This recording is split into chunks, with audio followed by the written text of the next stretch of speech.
Estamos de regreso, mis amigos. Efectivamente, a las 5:30 en esta segunda parte del rumbo de la tarde. Como dice el señor aquí, los poderosos. Hoy estamos débiles, ¿no? Pues deberíamos estar poderosos, porque con la altura que nos dimos, dos de los poderosos. Por eso está un poco menguado el poder. No, salimos tarde. Bueno, de un compromiso que teníamos y nos paramos ahí a almorzar en el mesón. Y ya ustedes saben. Ya la segunda vuelta en Ecuador está definida. Sí, entre Araúz y Lazo. Sí. Pero se prevé una impugnación por parte del candidato indígena. Sí, porque fue por décimas la diferencia. Pero ya el Tribunal Constitucional, el Tribunal Electoral decidió quiénes eran. La próxima vuelta es el 11 de abril de este año.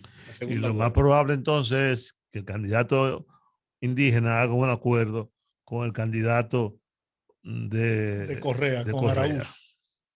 Él es bueno, muy, fueron aliados. Sí, él es muy centroizquierda también.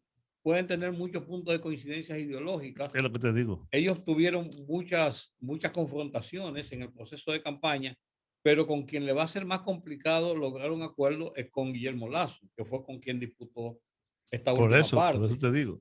Entonces, si se produce ese acuerdo, lo más probable es que... Sí, además la diferencia fue bastante interesante. Yo dudo mucho de que Guillermo Lazo pueda, su cuarto intento por ser presidente de Ecuador, y él tiene un problema en Ecuador, y es que él es un banquero y estuvo involucrado en una situación de corrupción cuando se dictó la ley de bancos para dolarizar y para la ley de bancos. Él hizo unos negocios y se estima que su fortuna de $1 millón, más o menos su fortuna personal, rápidamente ascendió a $32 millones y contando. Qué bueno. Y entonces dicen que él... cuando él se muera va a pasar como con Allende, solo que Allende llegó a presidente. Aquí ya es el próximo presidente de Ecuador. Sus fuerzas están más bien concentradas en Guayaquil. Sí, él es de Guayaquil y él fue incluso gobernador o alcalde de Guayaquil por un tiempo. Él es una persona muy, ¿cómo te digo? Político, empresario, pero un político no tradicional que ha tratado, esta es la cuarta vez que intenta ser presidente.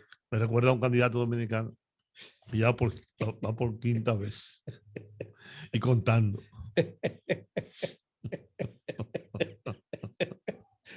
También medio de izquierda, medio izquierdoso o revolucionario.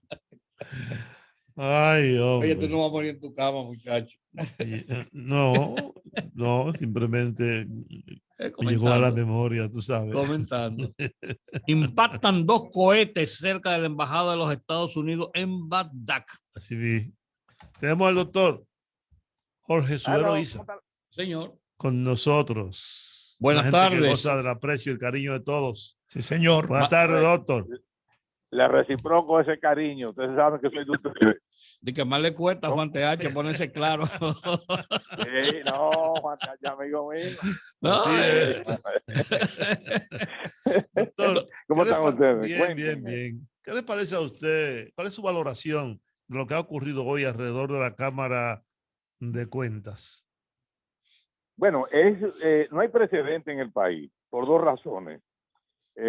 Primero, que yo tenga conocimiento en toda la historia dominicana, nunca ha habido un allanamiento contra la Cámara de Cuentas. Ese es el primer término. En el segundo término, jamás ha habido un allanamiento contra un órgano extrapoder, que es como el Tribunal Constitucional Dominicano califica tanto a la Junta Central Electoral como a la Cámara de Cuentas y al Tribunal Superior Electoral. Se dirá, bueno, ¿y por qué ese allanamiento con esa aparatosidad?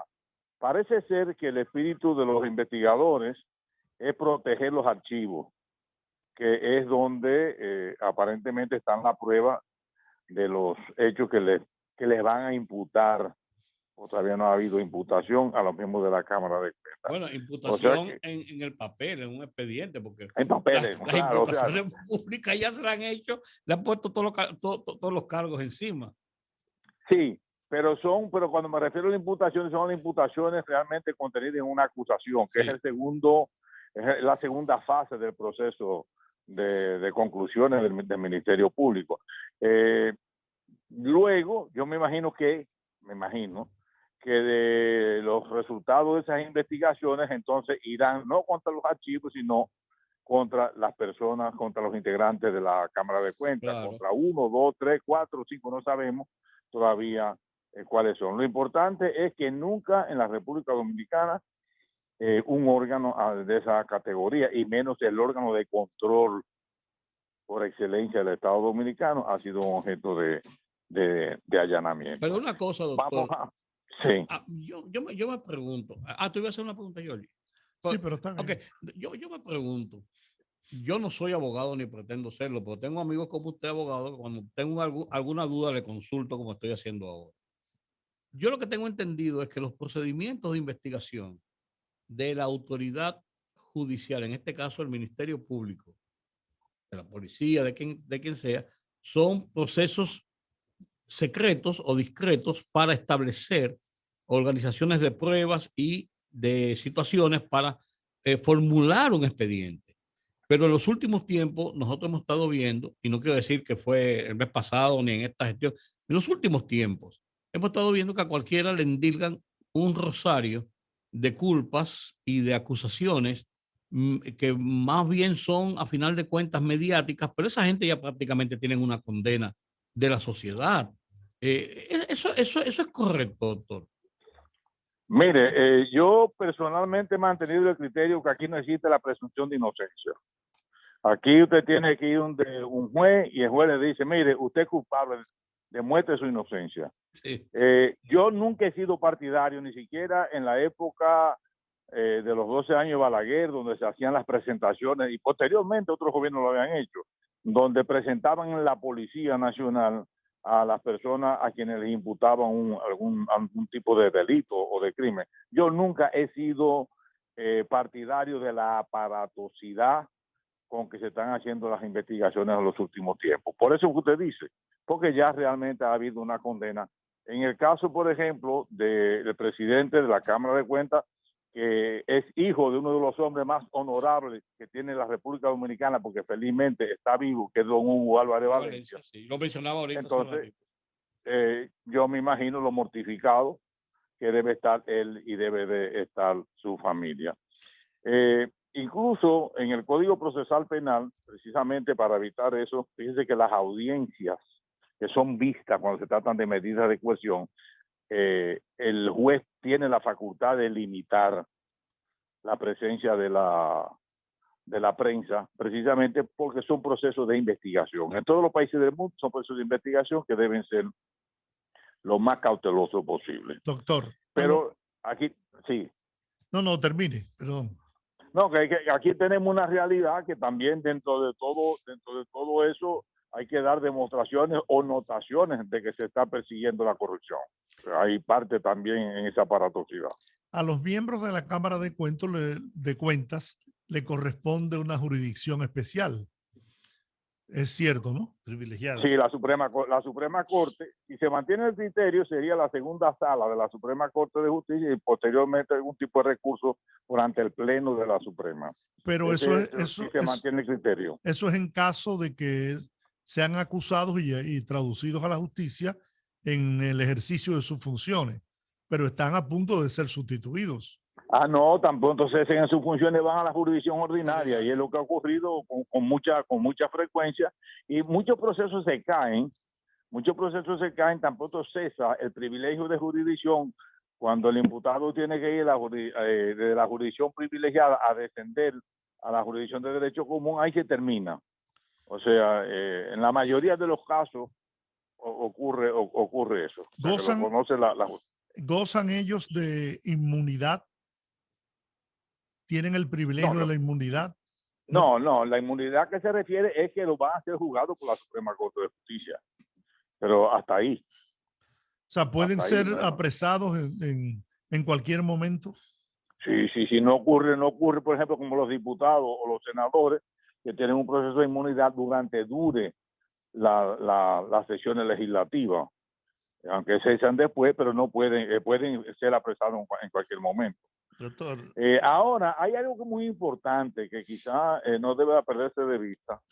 Creo que dentro de las acusaciones, según escuché un momento por televisión, está la de la obstrucción de la justicia. No sé realmente cuáles son los tipos penales que le imputan, pero si se siguen las investigaciones, si hay obstrucción a la justicia es porque se está protegiendo a alguien. Entonces, contra ese alguien habrá que ir. O sea que no solamente se va a detener pura y simplemente que los miembros de la Cámara de Cuentas ya van a ser los responsables, los culpables de ocultamiento, de obstrucción y todas esas cosas, sino a quién se está ocultando, quién obstruyó la justicia, por qué se obstruyó la justicia, a quién se quiere proteger. Y todo eso es un proceso de investigación que el Ministerio Público tiene que salir a flote. usted decía que se refería a una situación que se ha dado mucho aquí en el país y pienso que hemos avanzado en ese sentido. Es verdad, yo recuerdo, y todos se recordarán, que cada vez que se acosaba a un ciudadano, la policía lo presentaba en la prensa y yo recuerdo que había un periodista que hasta le daba con el le micrófono. daba con el micrófono. Confiesa. Sí, contigo, fuiste tú que lo mataron, ¿por qué no? Y hasta agredía al supuesto. No, de verdad. Sí, ocurría. Sin embargo, eso, ya eso no se da. Yo recuerdo ahora que el caso de Odebrecht, como el Ministerio Público se lesionó, la persona habló con un noticiario, con el otro y mandaron cámaras cuando se iban a apresar a todas esas personas. Y se hizo todo un show mediático con eso, a todos. Y ahí vimos cuando sacaron en pijama a Temito Clemontaz, y al otro. Sí. Eso no puede ocurrir, porque así no es, si no se está respetando la integridad de la persona. Y dice la ley que todo ciudadano tiene derecho a la intimidad y tiene derecho a su buen nombre. Pero ese buen nombre tú lo echas por la borda cuando tú vas con una cámara de televisión y un periodista y todo el mundo a que vean cuando te sacan de la casa esposado y esas cosas. Por eso yo realmente no sé cuál es la aparatosidad, cuál es la finalidad que se persigue con eso. Eso es condenable, es repudiable. Porque realmente hay que tomar en cuenta que se tiene familia, se tienen hijos, se tiene esposa, y es un bardón ya contra la persona contra quien se hacen esas medidas. O sea, yo lo condeno, no me gusta. A mí tampoco, mire, porque yo mandar 125 policías, 130 policías armados con fusiles y estas cosas, sin que haya ningún secuestro, sin que haya ningún hecho que atente contra la seguridad ciudadana, etcétera. Y más que no van a apresar a nadie todavía. Exactamente. Entonces, pues, no creo que eso sea necesario y crea una situación mediática que no es saludable para el propio sistema de justicia. Siempre lo he sostenido así. Eso hace más daño que bien, claro, porque hay una espectacularidad innecesaria. Claro, pues si yo voy a buscar y eso, casa, voy solo y él está trompado, no tengo que ir con 10 gente ahí. Doctor, me voy a apartar un poco del tema de la Cámara de Cuentas porque me gustaría conocer su evaluación en estos 6 meses de gobierno del presidente Luis Abinader sobre la trayectoria, la ejecución de la justicia en el país. Mire, yo creo que no hay un parámetro todavía, porque la circunstancia en que el presidente Abinader la asumió no se puede tomar como referencia, porque fue una crisis enorme desde el punto de vista económico y desde el punto de vista sanitario. En la Suprema Corte de Justicia, en el Poder Judicial, se ha hecho de una manera o de otra lo que se ha podido hacer. O sea, la pandemia posiblemente haya detenido algunos procesos de modernización que haya habido. Sin embargo, se ha puesto de manifiesto el asunto de la virtualidad, muy criticada por uno, pero realmente la virtualidad ha salvado la situación de la Administración de Justicia en la República Dominicana de una manera o de otra. Pero yo creo que todavía ni siquiera el gobierno del propio presidente Abinader debe ser evaluado, porque realmente estamos partiendo de una base que no es una base real ni sólida, precisamente por los acontecimientos que estamos viviendo. Se habla de una independencia de la justicia con la designación de la magistrada Miriam Germán. ¿Constituye eso de por sí solo una independencia de la justicia? No, en lo absoluto. Puede haber una independencia de una parte de la administración de justicia, del sistema, que es el Ministerio Público. Está la parte de los jueces, que es más importante que el Ministerio Público. Cuando la designaron a la magistrada Miriam Germán en la Procuraduría, yo fui lo primero que la aplaudí. Primero porque yo años conociéndola. Pero yo dije que no era suficiente con que un procurador general de la República fuera independiente, sino que el órgano sea totalmente independiente, no la persona. Claro. Porque claro. mañana la sustituye el presidente por un miembro del partido activo que no tenga la independencia de ella y vamos a estar exactamente Sí, lo mismo. tiene toda la razón. Y sobre Yo el proyecto prefiero el órgano.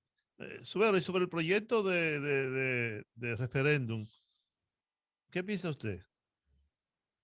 Yo creo que es necesario, yo creo que la ciudadanía debe de tener el derecho de manifestarse. Es más, Juan, yo he ido más lejos.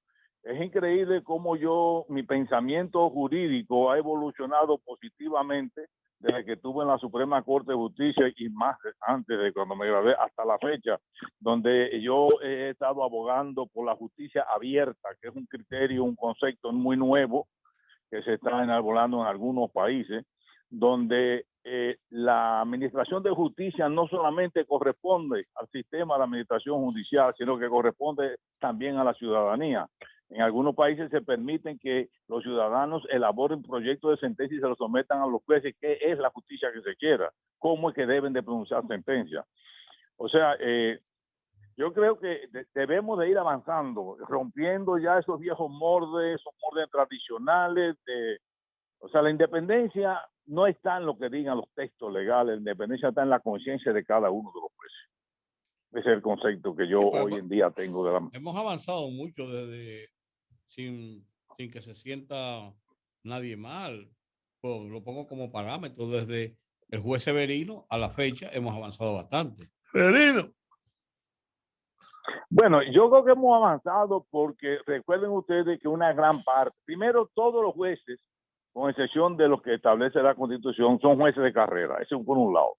Una gran parte muy importante no le deben la posición absolutamente a nadie, porque son egresados de la Escuela Nacional de la Judicatura, donde después de un proceso de formación de 2 años, comienza por el escalafón más bajo, que es el juez de paz, y de ahí van ascendiendo conforme al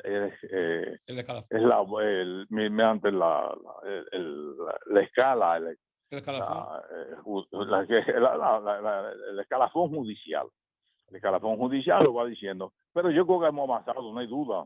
No hay duda de los sujetos. Yo recuerdo haber recién graduado en 1970 en esos tribunales que estaban presididos todos por oficiales de la policía o del ejército. O sea, eran momentos difíciles. Hoy en día no. Hoy en día el juez que hace una sinvergüencería es porque es un sinvergüenza. Sí. Pero o sea, no hay... Que siempre ha sido así, es verdad, porque ha habido jueces muy serios.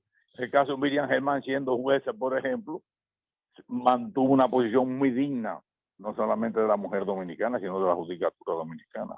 Pero yo creo que hemos avanzado. El presidente de la República, Luis Abinader, cumplió su promesa de campaña de designar un ministerio público independiente. Se habla ahora de la necesidad de una reforma constitucional para que eso quede establecido, porque, como usted bien señala hace un momento, si cambian a Miriam Germán y nombran un compañero del partido, pues toda esa independencia se caería. Sin embargo, estableciéndose constitucionalmente, esa independencia quedaría de manera permanente. ¿Que usted cree que sea necesario?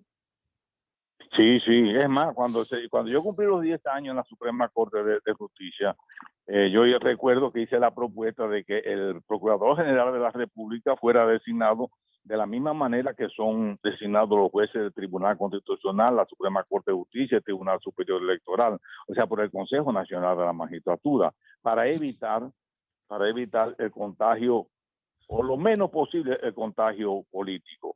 Pero en esa ocasión, cuando yo lo dije, absolutamente nadie estuvo de acuerdo con la propuesta mía de que hubiese un procurador general independiente, comenzando por el presidente Leonel Fernández, que dijo públicamente que no, porque él entendía que el presidente de la República tenía que tener una representación en el Poder Judicial y que ese era el Procurador General de la República. O sea, yo quiero señalarle, mis queridos amigos, que hablamos mucho de la independencia del Poder Judicial, pero en el fondo del corazón cada uno quisiera tener un juez amigo o un juez complaciente, claro, que abra las puertas en el supuesto que no estén abiertas para que le hagan los favores correspondientes. Yo quiero hacer la pregunta. No, cada sinvergüenza quiere un juez, pero un hombre honorable que actúa correctamente no tiene que necesitar un juez. Yo no puedo quedarme, sí, no puedo quedarme con la pregunta en la mente. Con toda la independencia, precisamente, yo pongo sobre la mesa lo siguiente. El Procurador General de la República, como quiera que sea, es un ministro del gobierno. No hay duda. Y su jefe político, como ministro del gobierno, es el Poder Ejecutivo. No importa no cómo se duda. llama. Ok. No hay duda. Cuando el presidente de la República, en un discurso a la nación, acusa directamente a la Cámara de Cuentas de ser un ente corrupto, directamente corrupto, que se confabuló con el poder instalado, que formaron una asociación de malhechores, que hicieron todo esto, todo aquello, y que fue el responsable en gran parte de lo que pasó. No está prácticamente, aunque no le diga hazlo, diciéndole a ese subalterno actúe. Bueno, se podría decir lo contrario, que no obstante a eso, tan independiente la Procuradora General de la República que no hizo nada, que no se llevó de lo que el presidente le sugería o le inducía. Vamos a verlo de esa manera. No, para partir de ahí comenzó la investigación. Sí, pero no se hizo más nada. Se comenzó a investigar y se quedó en esa fase. Pero yo no creo ni lo interpreto la expresión del presidente en esa ocasión como una injerencia, ni como un mandato, ni como una orden. Lo que pasa es que hoy, esta tarde, puede ocurrir que el presidente de la República dicte un decreto quitando a la Procuradora General de la República y punto. Y ahí termina la independencia. O sea, por eso que hablo de que más que una persona independiente, quiero un órgano independiente. Que no importa quién sea. Mira, yo tengo un criterio sobre eso. Lo he dicho muchas veces aquí, lo he escrito también, de que el Ministerio Público, la independencia del Ministerio Público no lo determina Milán Germán o Jenny Berenice o Camacho. La independencia del Ministerio Público la determina el propio Ministerio Público. Es decir, cuando los fiscales, usted sabe que el Ministerio Público es uno e indivisible. Entonces tenemos que todos estos fiscales alrededor de todo el país fueron designados, entrenados, profesionalizados por un partido que se mantuvo 16 años consecutivos en el poder. Y que muchos de ellos los vimos en la campaña electoral accionando políticamente, partidariamente. Cuando eso desaparezca, cuando que ningún miembro del Ministerio Público pueda participar o pueda ser miembros de un partido político, cual que sea, no importa, entonces podríamos hablar de un Ministerio Público. Por eso, cuando hablamos de crear un Ministerio de Justicia, que es lo que está planteado, que es lo que planteó el presidente Abinader durante su campaña electoral, tal vez podríamos hablar entonces de un Ministerio Público independiente. Independiente decimos que es Miriam Germán porque no tiene vínculos partidarios, ninguno, y por lo tanto ya tiene y ha demostrado que actúa con independencia de criterio, que no es verdad que el presidente Abinader la va a llamar para decirle que meta preso a Rudy González, a Juan TH o al otro, o que le haga un expediente. Eso no va a pasar nunca porque él no lo va a hacer. No está dentro de su forma de gobernar y de actuar. Pero todavía nosotros tenemos que recorrer un trecho relativamente largo para lograr las transformaciones que necesita la justicia dominicana. A mí no me preocupa tampoco, yo no tengo miedo a los políticos, pero como bien usted dice, el sinvergüenza es sinvergüenza. Y yo creo que tener un juez que falla a mi favor si yo tengo la razón. Porque el juez va a fallar a mi favor si yo tengo la razón. Yo creo, Juan, que vamos camino a eso. Mire, yo por experiencia propia puedo decir que la mayor independencia en una posición la da la garantía que usted tiene de permanecer en esa posición, no obstante lo que sea.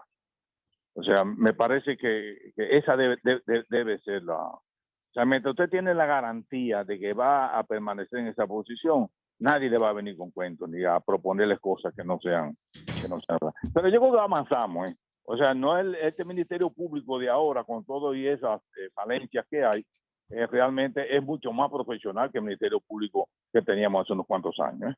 Se han ido preparando. Pues bien, pues gracias, mi querido doctor. Gracias, amigo. Bueno, siempre de vez en cuando acuérdense de este siervo del Señor. Así es. No, siempre lo tenemos presente cuando queremos una opinión acabada, bien fundamentada. Tenga la seguridad. Muchas gracias, mis queridos amigos. Saludos a mi sobrina. Te lo diré con mucho cariño. Cómo no, un abrazo. Doctor Jorge Subero Isa, expresidente de la Suprema Corte de Justicia. Nuestro corresponsal, Roosevelt Domínguez, dice: el campo corto dominicano Fernando Tatis Jr.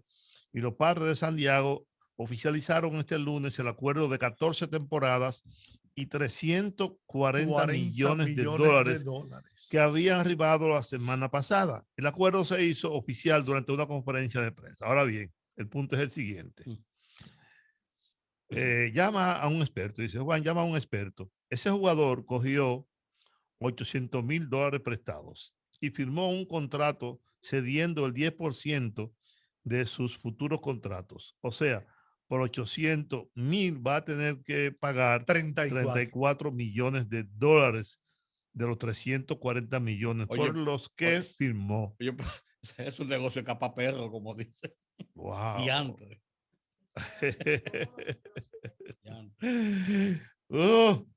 ¿Qué tan válido es eso? Porque hubo un jugador, ¿cuál fue? El que se opuso a eso, después no quiso pagar y le invalidaron el acuerdo. Sí.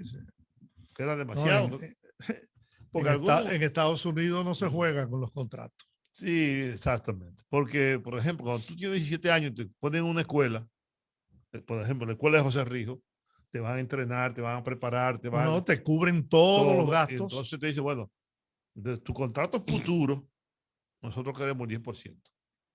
Es así. Tú no sabes si va a ser una superestrella o no. O a lo mejor termina ganando $100,000. Sí, eso es, pero el que está ahí. Sí, pero el porcentaje se cobra de la firma. O sea, te dieron el bono de 4 millones. Bueno, exacto. El porcentaje que le toca a la escuela que te preparó es un 10, un 15, un 20, claro, no sé. No de por vida. Ajá, después me dan 100 millones, tú quieres también el 10. Y me dan 20 millones, también quieres el 10. Es del bono por la firma. Bueno. El director de la Procuraduría Especializada PECA, Wilson Camacho, dijo este lunes que el allanamiento a la Cámara de Cuentas, que en el allanamiento se encontraron miles de documentos y evidencias de sospechas que tenía el Ministerio Público de labores de maquillaje de auditorías para favorecer instituciones y a personas que dirigían esas instituciones, que a nuestro juicio han cometido actos contrarios a la ley. Como dice el doctor Subero Isa, ¿llamarán a esos funcionarios? Vamos a la pausa. Duerma con saco y corbata y vamos a la pausa.